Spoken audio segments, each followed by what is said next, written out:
Gray? You might want to let him down. No, don't let him down. Hold on to the tiger, Gray. Oh, he's not happy. He's happy. All right.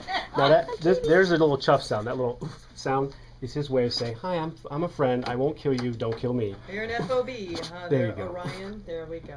Feeling better now? Yeah, it's all good. Yeah. Very good. It's so funny. Just a little. Oh, Well, boy.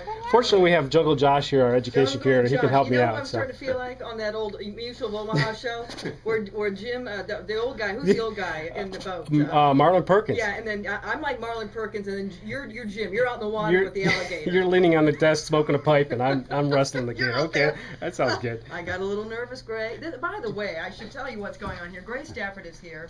He's a Wildlife World Zoo and Aquarium representative, and he's here with his little tiger Orion, named after the constellation. Was he born under the sign of? I don't know. What I'm not sure.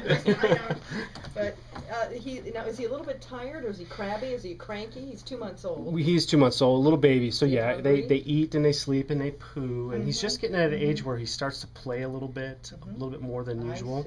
But he's tuckered out already, so his body's growing. So you can't blame him. No, but then as soon as you say that, he'll turn around and he'll jump on you. And, I heard him. I heard him about to jump on me. I was a little nervous.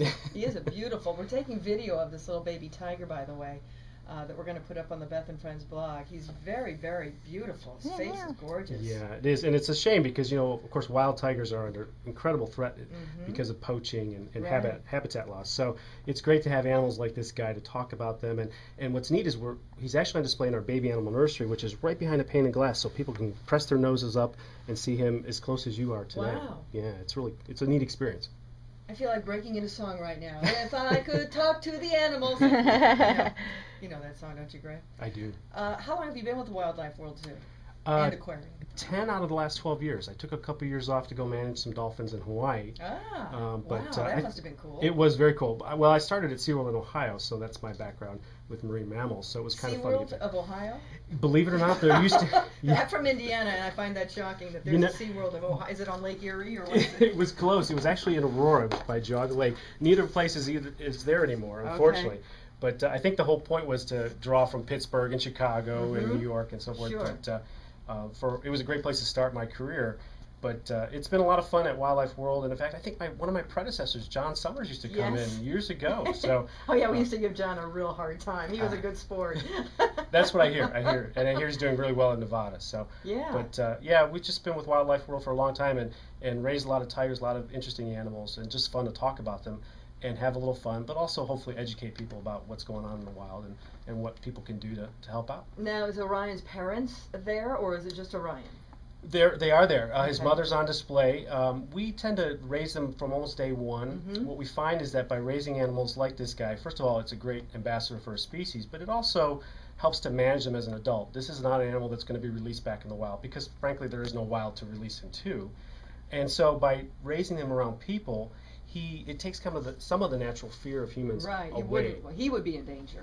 He would. He absolutely. Now, obviously, if this was an animal that we were going to release back to the wild, we would do things very, very differently. Yes. But because of that, even though he's not a pet and he'll never be a pet, he's a little less fearful of human caretakers, for example. We live out by Luke Air Force Base. We have jets flying overhead. We have feed trucks drive by. All of those things we can introduce to him as a youngster so that it's easier to manage him as an adult. And that way we can train him to give us blood from his tail. We can weigh him on a scale. We can do all sorts of things through protective barriers because there's that initial trust there between keeper and animal.